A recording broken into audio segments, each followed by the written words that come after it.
ঈদের ছুটিতে খাওয়া দাওয়া হই হুল্লোড় আমোদ প্রমোদে ব্যস্ত মানুষ।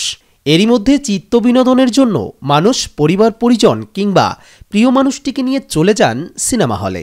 সারা বছর কর্মব্যস্ততার কারণে হলে সিনেমা দেখা না হলেও ঈদে যেন এ সুযোগ হাতছাড়া করতে চান না সিনেমা প্রিয় দর্শকরা। মুক্তি পাওয়া সিনেমা থেকে দর্শক নিজের পছন্দ মতো সিনেমা দেখছেন। এই ঈদে মুক্তি পেয়েছে 5টি সিনেমা। রায়হান রাফি পরিচালিত তুফান, রাশিদ পলাশ নির্মিত ময়ূরাক্ষী, মোস্তাফিজুর রহমান পরিচালিত ডার্ক ওয়ার্ল্ড, এমডি ইকবাল পরিচালিত রিভেঞ্জ ও সুমন ধর পরিচালিত আগন্তুক। মুক্তি পাওয়ার আগেই তুফান নিয়ে দর্শকদের মধ্যে তুমুল আগ্রহ ছিল, ফলে দর্শকের উপস্থিতি উপচে পড়ছে সিনেমা হলগুলোয়। তবে সিনেপ্লেক্স ও হল ঘুরে দেখা গেছে তুফান সিনেমা দেখতেই বেশি ভিড় জমাচ্ছেন দর্শকরা। এই যে প্রথমে গান দেখলাম, দেখার পর ওটাই ভালো লাগলো। তারপরে এই কয়েকদিনে রিভিউগুলো দেখতেছিলাম, রিভিউ দেখেও ভালো লাগলো। আজকে দুপুরেও দেখলাম 2 জন। তারপর আমি বললাম এখন চলো যাই, যদি টিকিট পাই নিয়ে দেখবো, আর না পেলে কালকেরটা নিব। না না না, এই কয়েক বছর, মনে হয় অনেক বছর পর আমরা আজকে এবার সিনেমা দেখতে আসলাম। মনে হয় 4-5 বছর হয়ে গেছে সিনেমা দেখি না। তুফান প্রথমত আমার ওয়াইফ চঞ্চল চৌধুরীর কারণে তুফানটা দেখতে আসছে। পাশাপাশি সাকিব তো আছে না, অন্য কোনো ছবির ব্যাপারে আমার কোনো ধারণা নাই।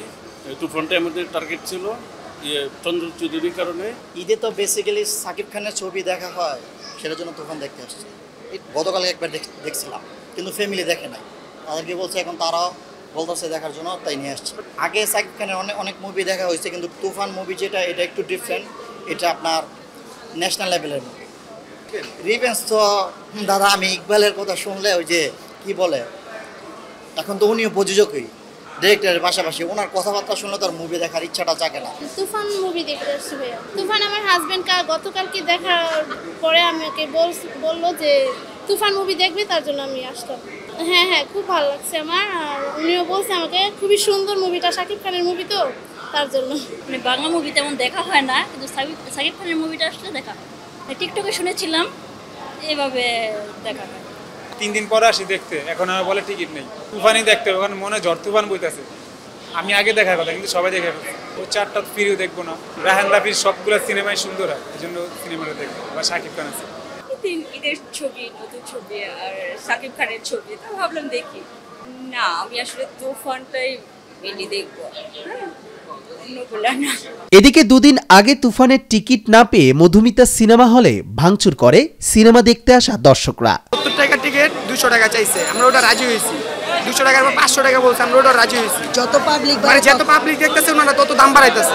চলবে না, এমন আমি বেরাচ্ছি, বেরাচ্ছি করবে, সাধারণ জরিমানা করা হবে, তারপর 1 লক্ষ টাকা জরিমানা। 2টা থেকে দাঁড়া রইছে এখানে, ওনারা টিকিটই দিতেছে না, কাউন্টার বন্ধ করে রাখছে। 100 টাকার টিকিট 500 টাকা, 200 টাকার টিকিট 800 টাকা। ভাঙচুর করতে ঠিক আছে, তোমরা ফিরায় দাও।